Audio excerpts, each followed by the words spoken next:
Yoo-hoo! Dr. Julianne, are you home? Hello, friends. Today we're going to give an update to a recipe that is very popular on my blog, frosted goblins. And I love this recipe because it's a vintage recipe. I don't remember what cookbook I got it from, but it is really, really easy to make.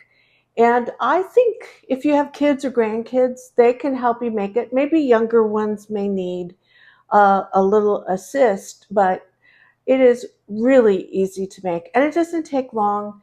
Perfect if you're having a Halloween party or to take over to your neighbors for Halloween. Um, I don't think you'd be able to give them to trick or treaters because they do have sherbet in it. Sherbet. I always put an R in there. I mispronounce it, but it's really easy. So here's all you need to make it. And I'm going to get my recipe card out here. Um, you're going to need 4 oranges. It says 4 medium oranges, but you know, my supermarket only has large ones. Um, Lime, the original recipe called for lime sherbet. They didn't, my Safeway didn't have it. So I'm just using rainbow. I mean, this was so great about this recipe. It's not one that you have to be exact about anything. Uh, Licorice whips, and you're going to cut them into little little pieces. Whole cloves for the noses and the mouths, and maraschino cherries for the stems. You're going to need some toothpicks in order to hold everything into place. But that is all you need. And so let's get started. A printable copy of the recipe is on my website at modernretrowoman.com. I'll put the link down below in the description so that you can get it. So you take an orange and trim a thin slice off the bottom so that it stands up. The goal is to keep your goblin from rolling off the table and making a dramatic escape. Then slice off the top, and this makes your goblin's little hat. Save it for later, we're going to need it. Then, with a spoon, and it's best if you use a fruit spoon, scoop out the pulp and a bit of the membrane. Now, my fruit spoon, it works best with a fruit spoon, is packed up, so I had to take a paring knife and go around the edge and then start scooping it out. But you can see it comes out in big chunks, and that's what you want. And save the orange juice and the orange pulp for a snack, or just eat it as you go along, kind of like I do. And I'm still cutting, and I'm still scooping. Now, make sure you don't go all the way to the bottom though, because you do want a part of the bottom still intact so that your ice cream, your sherbet, doesn't leak out of the bottom. So, and I'm scooping. And frankly, this is the hardest part about this whole thing, is getting that membrane out. And you can do whatever you want to do with the uh, orange pulp. It's up to you. It's kind of a choose your own adventure when it comes to this. I love oranges as a snack, so I just snack on it. Okay, so then next you take a toothpick. So I was going to use a knife, but take a toothpick, and you're going to start poking holes into the side of the orange, kind of like you would with to create the jack-o'-lantern look. And you're going to want to wiggle the toothpick around a little bit so that the hole is big enough for you to insert the whole clove, the stem of the whole clove. And you're going to poke holes for the mouth and the nose and like I said, stick the clove in. And there's no need to get fancy. This is whatever kind of face you want to use. You do happy or sad or whatever. So here come the cloves. And I would recommend that you actually pour them out and into like a little bowl or onto the table instead of reaching your grubby little hands into the jar like I was doing. I don't know what I was thinking. This is not how I usually operate, but no, here I am on YouTube sticking my hands into the jar full of whole cloves. So you can see my little smile starting to take shape here. Little happy little feller. Little crooked little face there. And I think your kids, if you do it with your kids, they can have a really fun time.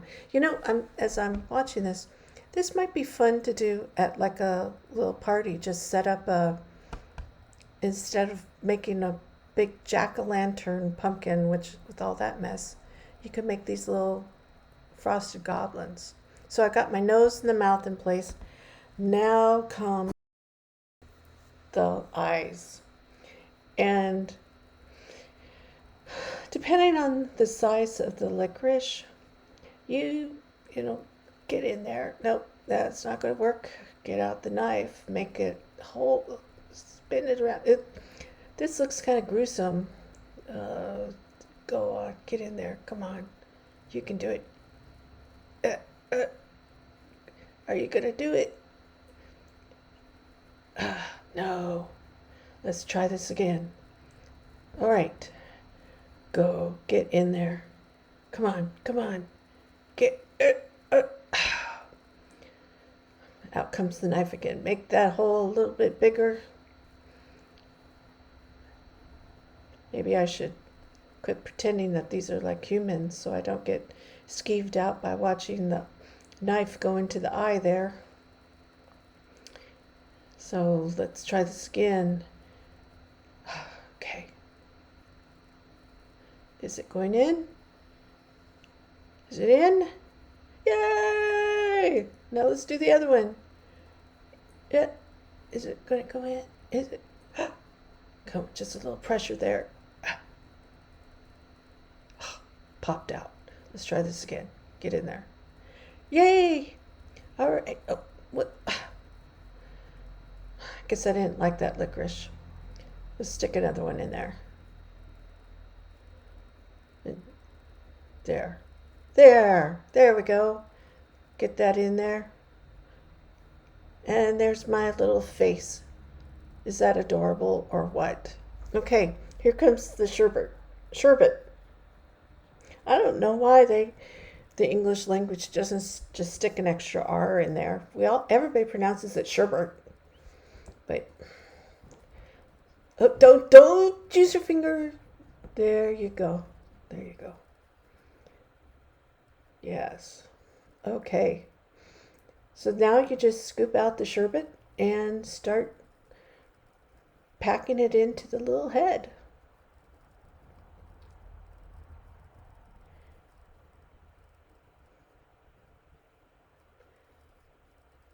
There. Yep. Pack it in there.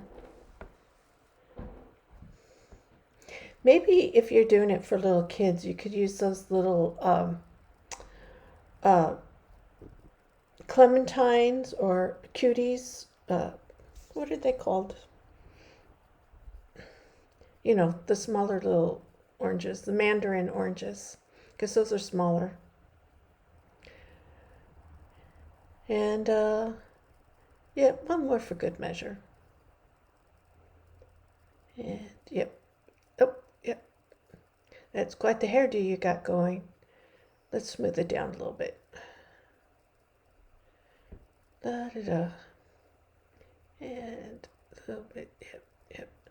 You know I want to use my finger there, but I'm trying. You know, it's bad enough I stuck my finger in the jar of cloves. Okay, here comes the hat. Put it on in a jaunty little way. And then comes the maraschino cherry stuck on there with a toothpick.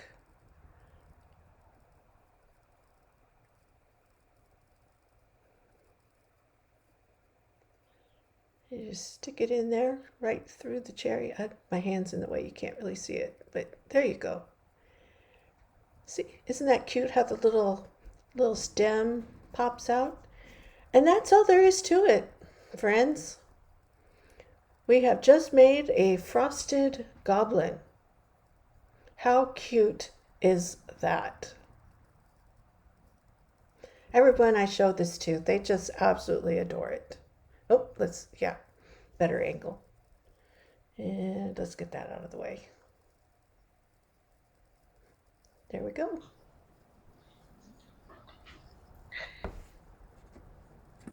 So seeing this guy melt reminds me of the first time I ever made these. We were still living in Los Angeles, and even though it was early October, it was about 100 degrees outside.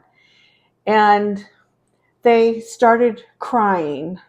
Well, you know, not really crying, but they were leaking out of the little eyes. And I just felt like such an evil woman, as if they knew what fate awaited them. But I stuck them in the freezer and they, froze up again. And they just look so adorable in the freezer. But give this a try. It's a fun little recipe.